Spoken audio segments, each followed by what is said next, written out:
Let me see what spring is like on Jupiter and Mars. Let rain fall, let rain fall.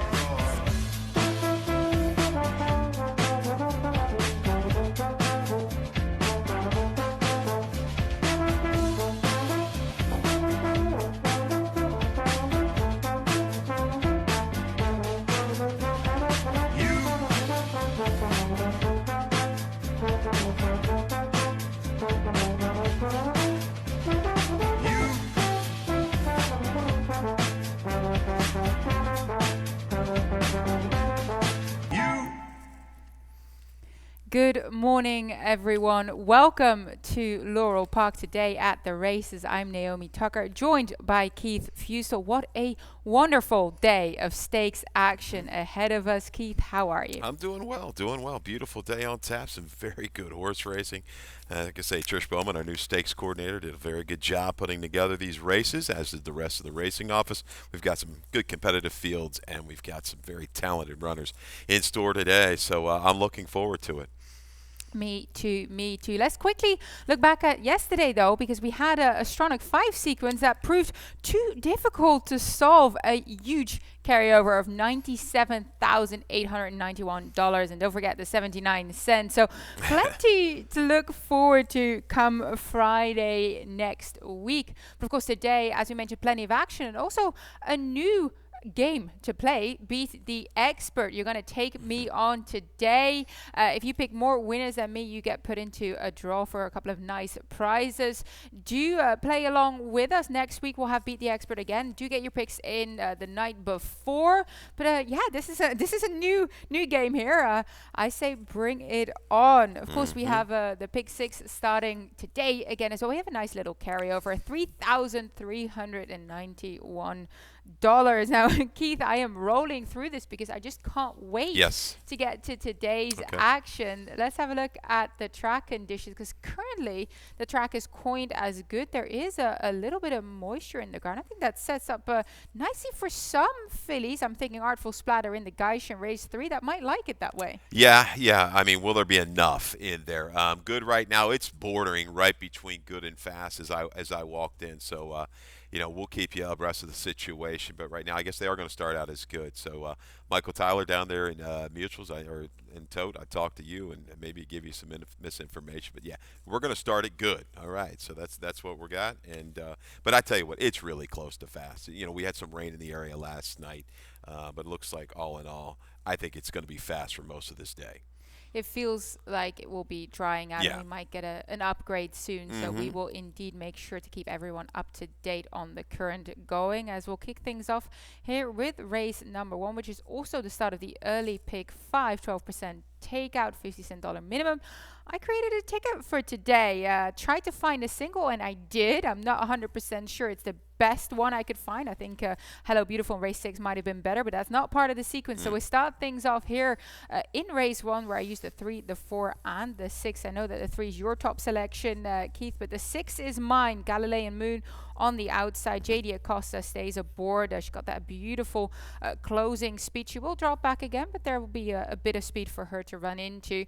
Race number 2, I go too deep. I use the 4 and the 5, and to me there's quite little between the 4. Wow Water Bread, who I think is going to set the pace, loves the distance, a mile and 8. She comes out of a good effort here over that distance. But the 5, our star at £10 once again get taken off here with John Geraldo. I think she can enjoy this too. She's getting back to that longer distance, coming out of a sprinting race where she just kind of got a little bit, out sharpened that day, and also stumbled actually. Well, no, she didn't stumble. She clipped heels. I look back at that race, and I was very happy to see, of course, that day that John Geraldo managed to stay aboard, and our star stayed upright, because that could have been a lot worse. So she's getting back to a distance that she likes here.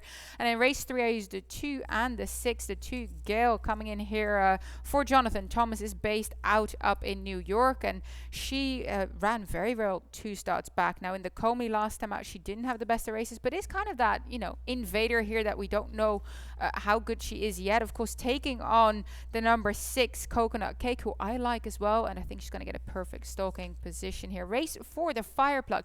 You know what, that is a deep race. That is a good race. And I go 5 deep in here using the 1, the 2, the 3, the 5, and the 6, trying to find a price. But also, I really do believe that you can make a scenario for a fair few of these rudders. And then my single comes in race 5 in form of Cord Maker. Now, I'm going to say it is a $30 flat ticket. If you have a bit more money to spare, I would go a tad bit deeper there. I use a 3 Cord Maker on top here for Rodney Jenkins.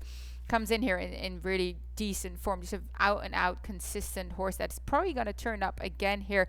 But if you want to add another horse, look at maybe the 7 Always Mining, of course, your Maryland Bred Champion 3-year-old, or the 8 Oxide for Lacey Godet, stepping up in class here. But a $30 ticket to hopefully start your day of well. Now, Keith, yes, let's start with your top selection in this event. We're going a mile and 16 maiden, 40,000. You ended up using American Piper on top, who I kind of coined as being the speed here, but I haven't seen him really stay the distance just yet. Yeah, he's going to get a chance here on the main track to kind of maybe do what he wants to do, is shake free of the rest of the field and go on with it. We'll see. They had a lot of high hopes. This horse took a lot of money in New York, believe it or not, back in the summertime. Gets bet down to 4-1, for a barn that, percentage-wise does not win a ton. But the money was there. It was their second time out. So, I'm worried. The form looks like maybe it's tailed off a little bit. I'll give him one shot here. We scratched the key scratch of the 5, who was going to be your morning line. It was going to be your favorite. Ratify is out. But I think American Pie, take the shot. Try to go coast to coast. I know we got to hustle through these early races, so I'm going to go 3, 4, 1, and 6. Super Dini first off the claim. We know that stat for Claudio. He's been deadly. What was it, like 38% now off the claim with these maiden claimers on the main track. Very strong turning these horses around when he claims them. Normally about a month, and then he moves on as well. Move on to the second race of the day. Fillies and mares, 4-year-olds and upwards, claiming 5,000. Going a mile and an eighth, and as you heard me say earlier on my ticket, I ended up on the horse that I think is going to like this distance, but you of course had a ticket as well in the early pick for how do you see it? Yeah, here we go. We'll go 2 deep to get you started. Wow, what a brat. And our star, obviously the road is going to go through the 4. Race 3, 2, 4, and 6. Gail, I mean, yeah, if she gets the lead, she'll probably dominate this group, I would think. But hey, she stumbled last time as the fave. Got a little bit of a rough trip. We'll show you that. So protecting slightly there in race 3. Race 4, just as you did. I'm spreading 1, 2, 5, and 6 for me, and we'll wrap it up with the 3 and the 7. Cord Maker, Always Mining. If they bring their A game, they're the best 2 horses in that particular race. So $24 for the early pick 4. I love that $24. And you had a middle pick for yesterday that was $15 the ticket and hit for $85. So let's hope we can get something similar here today. Keith, always good to see your tickets come in, because quite frequently they do. Quick mention here for race 2 still, the Wow, What a Brat. I just feel like this is the distance. She's, to me, the only horse that really likes to see out this distance. And I did hear from the connections of Jamie Ness that she's doing quite well. Okay, well, good. That's good to know. And she was really game last time out. Nana's shoes just a little too good, but she battled. She gave it her all to the wire. She might get a little pace pressure from the horse to her inside. Osei, can you see the 3? Looks like her only option is to probably go. So let's see if that affects Wow, What a Brat. I'm looking for our star to recover second off the break. This is a good percentage play for the barn. The 3-back track, albeit it was off the turf at Pimlico, going a little bit back there in October. But I tell you, that was a good run from the wide post.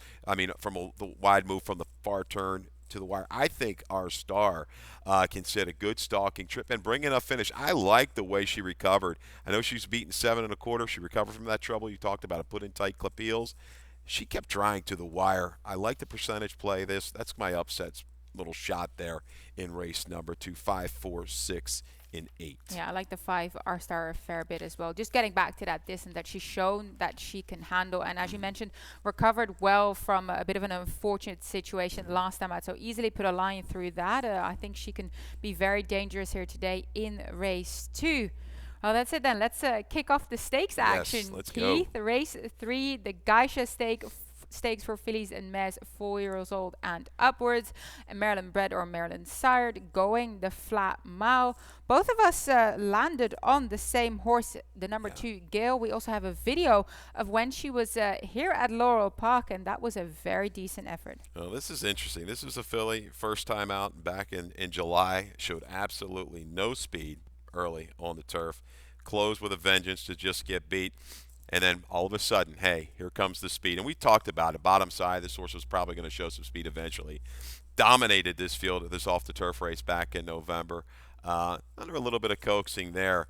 I was shocked to see her favored over that group in the Comely in the Grade 3. There was Miss Marissa was out of there, right? Your black-eyed Susan, when it was in there, was 3-1. She had a ton of trouble. Got in tight, stumbled at the break, was used prematurely. I think a little too early, too wide as well. Nursed along to past about the quarter pole and then just flattened.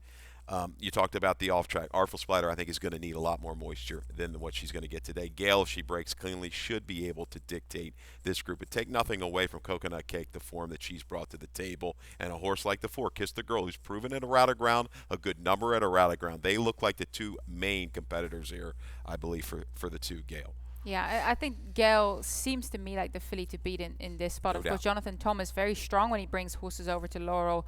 He's currently 31% winners from 13 runners and 69% in the money over the last 5 years when he has runners here. So clearly brings them over in good shape. And Gale's just, I think she's going to be very, and she would find an easier field than in that Grade 3 Comely, as you mentioned. And that really wasn't her race. Just everything kind of went awry for her. The number 6, Coconut Cake, as you mentioned, I like her here. I think she's going to be perfectly poised, sort of stalking from the outside. And she won that 2 other than level last time out. And we know that those races here at Laurel Park tend to shape up quite competitively. Yeah, I mean, she won it comfortably the way she did it professionally. She's going to try to extend it another furlong. I think it's well within her scope. I think she's going to be able to handle it, drop in a little bit if Artful Splatter leaves. She'll be able to save her a little ground, maybe get some cover around the turn, and she just kind of keeps coming, grinding away.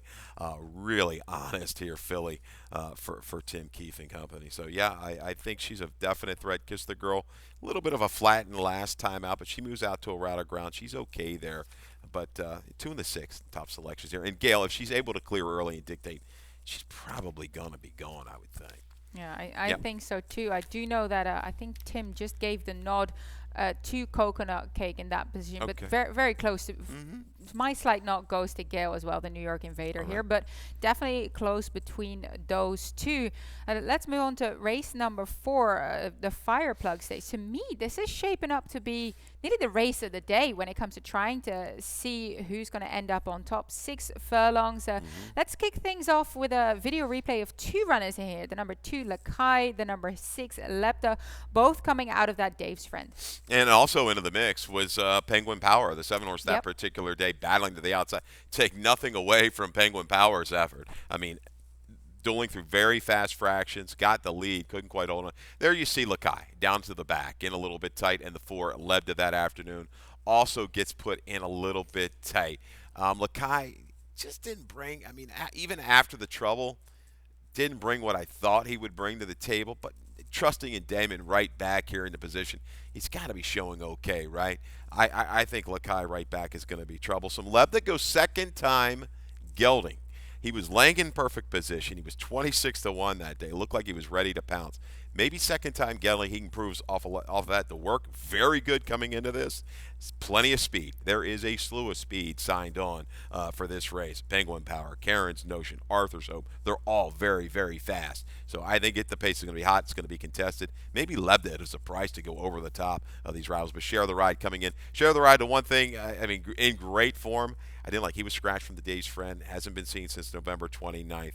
But, man, he travels. He can pretty much run at any racetrack, and he should be perfectly positioned to strike as well. He's going to be a shorter price. Looking for the value in Lebda. Love Lakai, though. Always a fan of that horse. 2 or 6 for me. 265. That looks like it. Yeah, I couldn't look past Lakai in this spot. As you mentioned, there's plenty of speed, and Lakai is the type of runner that enjoys that. I know that both Lakai and Lebda, as we just watched, got a little bit of trouble. I felt like Lakai just recovered a little bit better from that and just came with a bit more sting than Lebda. I did see the second time gelding angle giving him plenty of eligibility to move forward. To me, I just would have loved to seen a little bit more, but I have him underneath as well. Share the Ride, I share your concerns there. 2 slow work since his last race. That was 48 days ago. As you mentioned, was supposed to line up in the Dave's Friend. So I'm just worried what type of Share the Ride we're going to see here. If he's at his best form, clearly, I mean, the multiple triple-digit buyers that he's posted in his last, 3 races, 4, 5 back. a horse to be reckoned with, but I'm wondering how good he's going to come into this event. Race number 5, the Jennings Stakes for 4-year-olds and upwards. Excuse me, of course, we're going to go to a commercial first as well. We'll be right back. And they're off. She's second in the 2-path. Ground on her inside. Race.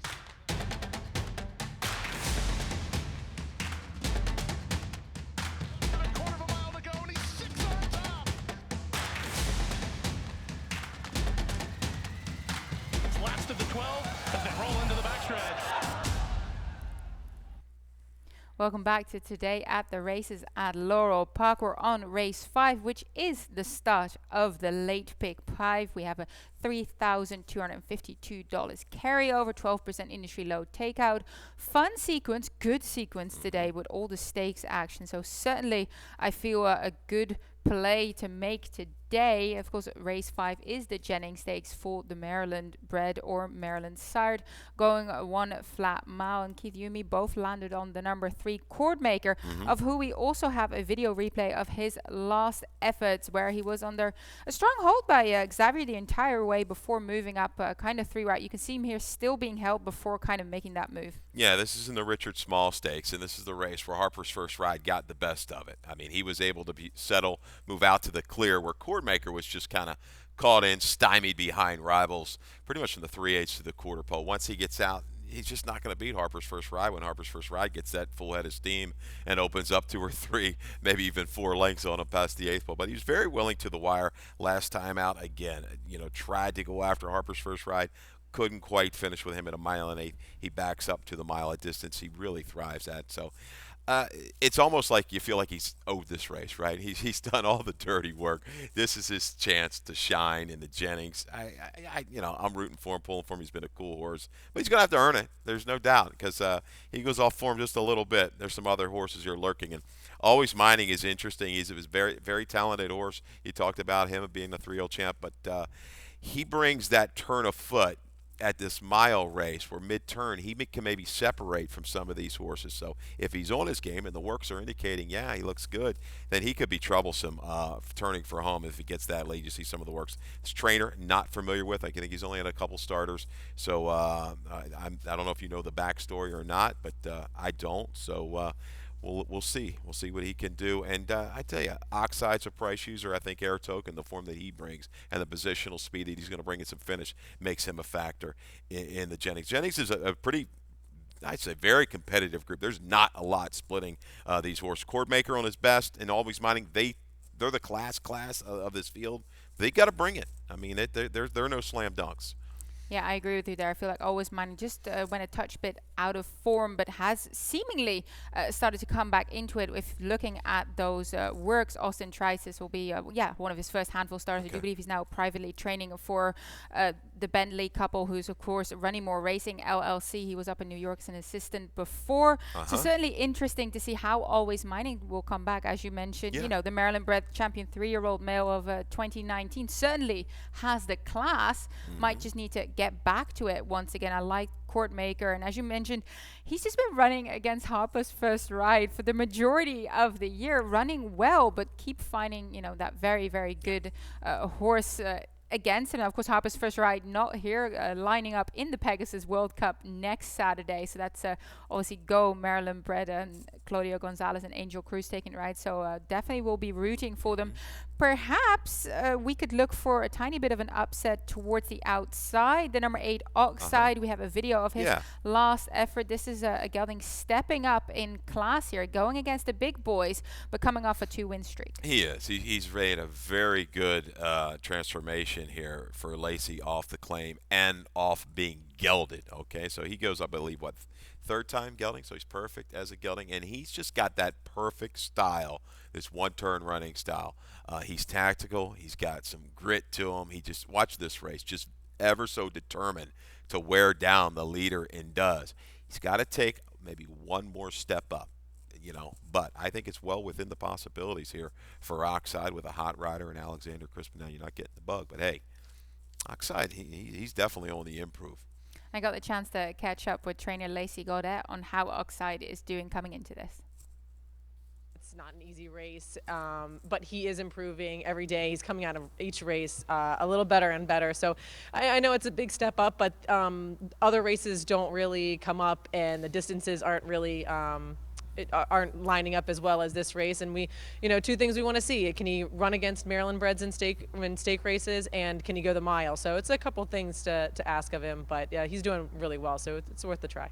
John Jones had a great career running in the Jennings for quite a few years. So I don't know if we're just trying to, obviously we're not going to replace John Jones, but just fill his spot with Oxide running in this year. But I think he'll try hard, and yeah, it would be really nice to have another horse step up in the Jennings. Of course, she won the Jennings a few times with John Jones, who was such a flag bearer for his stable. So just a wonderful kind of backstory when it comes to the Jennings. As we move on to race number 6, the What Are Summer Stakes for fillies and mares, 4-year-olds and upward, going 6 furlongs. And we'll kick things off by looking back at the number 2 Escapade, her last efforts on the dirt track at Gulfstream Park. Yeah, this is going back to December of 19, but I tell you, Jean Elizabeth, the winner of this race, 15 for 21 lifetime. These were some salty horses, whether it be turf or dirt. Escapade has shown the ability to go either surface, and yeah, got a pretty contested pace, was rolling, just misses here, and has come back off of a layoff from July to October. Has had a couple races now under her belt. I like her coming to the main track, off a little bit of a shortening of distance, 6.5 back to 6, in a race where, hey, I think she's going to at least pick up a piece. I'm not saying she's going to beat Hello Beautiful, but these other kind of one-dimensional types within this race, they go after Hello Beautiful. That's at their peril, probably. So I think, things set up beautifully for her. She might upset it, but, the horse to beat clearly is Hello Beautiful. Yeah, it clearly seems to be the case indeed. Her last race, which we have a video of, showed she can rate quite comfortably. Yes. Yeah, I mean, this was it. And everybody, the question, okay, can she sit? Can she sit? Yeah, she's fast. She's got a cruising speed. She does it within herself, and she can bring a finish. She absolutely loves Laurel Park.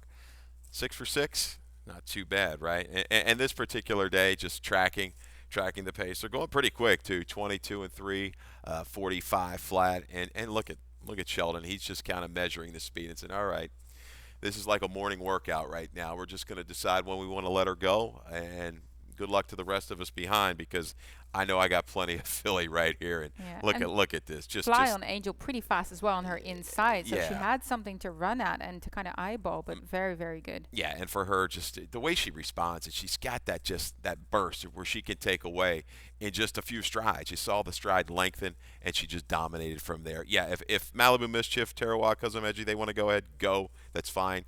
But if Hello Beautiful's got position to the inside of those horses, when she lets it out, she's probably going to separate from them and have to hold off the closers. Club Car, the shipper again. Ben Colebrook's going to kind of bring her back here, and she did not have an easy trip. Finally gets an inside position where she can save some ground, which will enhance her late run. Bella Aurora is out of there too, right? Yeah, Bella Aurora was a later scratch. Yeah, because I was wondering who was going to ride her, but she ended up not lining up in this field. But yeah, getting back to Hello Beautiful, I thought that last race was kind of just a culmination of her getting back into her top form. As you mentioned, she showed that she can be flexible, and the second place horse there, Regan's Edge, she couldn't that was a Kentucky bred, she couldn't even get close to her, and she ran within 3/4 lengths to Phoenician Harbor in the Grade 2 Raven Run, and was second in the Grade 2 Prioress before that. So a legit graded stakes horse that couldn't beat Hello Beautiful on the home turf. So hence I had to say Hello Beautiful on top from the New York Raider in Escapade. Jonathan Thomas, as I mentioned, very, very decent, but Hello Beautiful for me all the way in race 6. As we'll move on to race 7, the extra heat. This is the first time running of this race for the 3-year-old fillies. 6 furlong here, and of course we see the wonderful Street Loot make an appearance once again. We're looking back at a video of her in the Maryland Million Juvenile Championship. where she kind of took that sort of stalking position. You just see her there on the outside, allowed fillies. She was actually, we didn't see this before because obviously we picked it up a little bit later. She was surrounded by horses and quite comfortable doing so. Wasn't phased by it at all. You can see her here moving through. She just looked so good that day. Yeah, you could tell. She's been well managed from the get-go. She's probably been taught everything, and she's responded to basically anything that's been asked of her. And last time out, maybe she was waiting on horses a little bit. She opened up on the front end. Maybe she wants a target. Maybe she's a little bit better with something to run at. But you see this finish here. She's coming back to the 6 furlongs, which might even be her best distance. But you see X-Man there. Totally thrilled. You got to love it here. I mean, he deserves it. Put in a lot of hard work. But Street Loot, yeah, she's going to be awfully tough. Trip to Freedom, unfortunate last time with what happened out of the gate. Lasix goes on today. She's really, really fast. So Street Loot, I think, is going to probably let her roll and give her that target. But lurking will be Miss Leslie, because Miss Leslie, I tell you, the two-back drive was strong. She has Lasix today. I don't really know if she's a route horse, but she got it done on grid alone last time out. Turning back, she's going to be tough. These clearly look like the horses to beat, the 2 or the 3. And Street Loot, the roads, as I like to say, is probably going to go through her at least past the 8th bowl. Yeah, and just getting back to what you mentioned, Xavier Perez, he absolutely loves this filly, and so does her trainer, Jerry Robb, who I got a chance to speak with. It's really nice having her for a lot of reasons. One of the reasons, the owner's brand new in the game. He's been in a year. He thinks that's the way it is for everybody, so he's a little spoiled. But she just loves the train and does everything right. There's nothing to do special with her, that's for sure. She loves the race. If you don't train her after the race, she goes crazy. She almost kicked a couple of horses in the barn yesterday, so you get one turn around the barn and you got to go out. Otherwise, she'll tear it down. So she just wants to train. Last time, 7/8 is a little bit too far for her, I think, and open company, so she did it against Maryland breds, but that's a different story. So the 3/4 I feel a lot more comfortable with. Yeah, so clearly he thinks the 3/4 is her best distance. But you gave the nod to Miss Leslie over Street Loot. Do you think Miss Leslie's just so much better sprinting? I think she is better sprinting.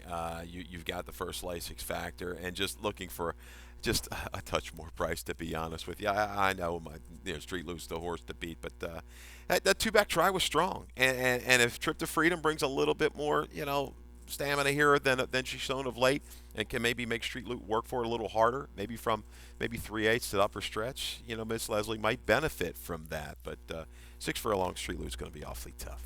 Yeah, but as you mentioned, the majority of money will go to the local champion, the filly that I coined as the best 2-year-old filly on this circuit anyways. I absolutely love Street Loot. Race number 8, another new race, the spectacular bid for the 3-year-olds. 7 furlongs we're going here, and I know that let's actually quickly go first to Gary Capuano, who has Shaq Queen King, who I quite like in this event, just how he's doing, and basically a little bit about his character as well. Well, he's been running pretty quick. He bounces out of his races real good. He's just, it's 3 weeks I think since his last race. For him, that's a lot of time. We had a really good workout Tuesday with him. He's coming in the race real good, holding his weight great. Oh, he's just a big, strong horse, and just seems to want more and more every time you give it to him. So we were kind of we were going to skip this race and wait and maybe go into Withers in New York, or wait for the Miracle Wood here maybe, but I think he's just ready to go, so we'll use this as a good workout, and if he runs well, we may go to New York with him next. Well, certainly a lot of confidence going in here. I know that there might be a bit of a question mark turning back to this 7 furlongs. I think he's going to be just fine, but I know that you used him underneath. Yeah, I think that's my biggest concern, right? Coming off of that, little slower internals last time. Is it going to, I hate to say dull speed, he's got some speed and he's got some finish. He's a good horse. And this is just another tightly matched group. So would not surprise me if he wins at all. But I think a couple of these are going to get the jump on him, maybe from the 3/8 to the quarter. But he's well within the possibilities to wear them down as well, coming off of that route race under his belt. I love the name Shaq Queen King. That's beautiful. I love it. My dad would like that. My old dad, he was an old card player, probably Jack, Queen, King for the pitch players. But yeah, good stuff. And the number 6, Kenny had a notion. I gave him the nod in second, use him on top. But I actually got the chance to quickly speak with Del Capuano, and he said he is doing wonderful going into this, and he does have an abundance of speed. And we have a replay of his last effort in the Hef Stakes as well. Yeah, I mean, I was a little surprised, Naomi, to see him up right with these horses, up on the lead early and drop back, battles back along the inside. And guys, our publicity crew and everything did a good little press release talking about this. Phil Janak and company, Dave Joseph. This horse had had an operation right after the Lewis displaced the palate. I believe in the Lewis. What I read, and certainly it helped. And the way he performed last time, between a quality horse, No Sense, very strong. And 7/8 is perfect for him. Another one. Speed and heart. May the horse be with you. Another one. Speed and heart. This is a very, very good horse race, and I don't see anybody really separating themselves. I think it's going to be a tight finish. This stat kind of got me over the top. Kenny had a notion for Dale Cap the last 3 years. Dale Cap 7 for 11, 64%, 11 for 11 in the money. First time Lasix, and that's excluding the first time starters. So these had to have had a race. That's incredible. 450. That stat just stands out. So Kenny had a notion. I think it's going to be tough to keep him off the board in the spectacular bid. Yeah, I like him a lot as well. Just gave the nod to Shaq Queen King because I absolutely loved sort of the energy and the way he was developing and how he takes to his racing. But it's very encouraging speaking to Del Capuano saying how his gelding is doing so well. And I really feel like he's been developing throughout the year because he's quite a big boy. So actually was quite surprised to see him that close to the pace last time out. Pleasantly surprised. So certainly a race that I'm very much looking forward to. And as you mentioned, may the horse be with you. Brittany Russell, I mean, we can never really underestimate her runners. No, this horse is good. I love the way he handled the pressure, caught in between horses last time. Now he's to the outside. He might be the speed of the speed. I think you're going to see Sheldon get aggressive, put him right into the race. I think he's going to be able to carry it. Now, these two faced off. Kenny had a notion, may the horse be with you, going back a little bit. But Kenny had a notion, it's a little different horse right now. He's improving, so maybe the tables will be turned. Good horse race. Could be a Capuano Exacta. We had one of those, a couple weeks ago with those maidens, right? First-time starters. Yeah, definitely. I do believe Gary we Cap, did. Dale Cap Exacta. A very good horse because may the horse be with you. To me, he looks like a horse that is also on the improve. We just don't know how much better he is getting with his age. Of course, all these 3-year-olds, new 3-year-olds. So of course it's about who's developing the fastest still and who jumps forward. And certainly may the horse be with you, a horse that I think could definitely do that. But I gave the nod to Shaq Queen King, and Kenny had a notion top. But very much looking forward to that stakes race, race 8, and that kind of concludes the stakes action for today. But if you've been listening, you realize that Keith and I are pretty excited about the races coming up, and then we'll just quickly close things off with race 9 here, claiming 25,000 for the 3-year-olds, going 7 furlongs, and you landed on the number 7, Silver Sun for Marilyn McMullen. Leonardo Carullo rides. A horse that didn't have much fun last time out, but has been posting a couple of decent enough efforts in his races before. Yeah, this is maybe a touch of a reach. He's going to be a good price, and I always like Marilyn McMullen at a price. Year in and year out, you'll look down on how'd that horse win. Well, they get it done. So this is kind of the one where Silver Sun, I liked his effort. They had to drop down to do it. It was claimed for 10, and a barn that doesn't claim a lot, but usually does okay with them. He's just encountered trouble his last 2 starts, and he's going to get a clear break, I believe, from the outside. There is some speed to target, so dialed in is quick, but Garvin is very fast as well. This 3-horse dropping from allowance ranks for Scott Lake. So Silver Sun, he's got to do a little bit better of late, but with a cleaner trip, I think he can hit the board at a price. Yeah, certainly is a fair bit of speed in there, including the number 3 Garmin and the number 2 So Dialed In. I ended up landing on that gelding coming here for you, McMahon.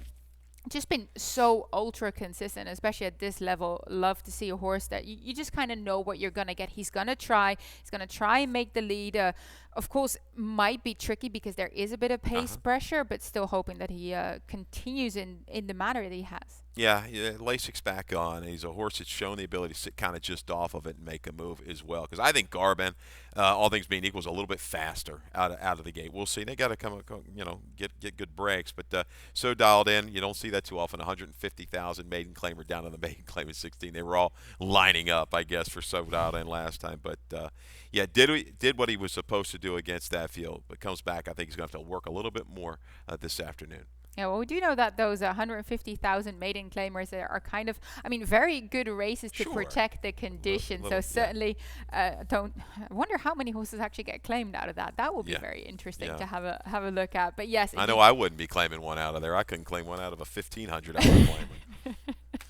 So yeah, so dialed in, came back down to that maiden 16 level and did so very, very gamely. So certainly well poised in here. And then the number one, Alpha Q, gets weight taken off by Alexander Crispin. First time geldings. Blinkers come on. Didn't you call something like this a triple whammy? The triple whammy. You got it. It's the triple whammy. And and Alpha Q again is a horse you're going to have to see probably a little bit of improvement today. And once again, a horse I don't think wants to kind of lead against this group, but certainly will get some flow and certainly should bring a little bit more finish than what he has. So yeah, I think that horse is a player. Well, that will wrap things up for us today. Keith, thank you so much for once again joining me. I know you'll be upstairs carefully watching everything. And I'll be back later on with Tim Tulloch as well as Kelly Francois joining us as we'll keep you up to date of everything that is going on, all the races, all the action in the paddock. Big day, 6 stakes races ahead. Do tune in. Yeah, good to have Callie along with the team. She did a great job yesterday, and we'll have her again today. So, yeah, good to have you, Callie, and we will see you, I guess, tomorrow. Go Ravens, right? We got the Ravens tonight. You may not see me tomorrow if the Ravens win. I might not be able to make it in, but we'll see what happens. I will ask you again tomorrow morning. So do stay tuned. Give me a call. Give me a wake-up call about 9:30. That'll be fine. There you go. You go. And a bit of a cocktail to get you going, right? Yes. Do stay tuned. Dave Rotman will be back here with scratches and changes. All righty. Good luck.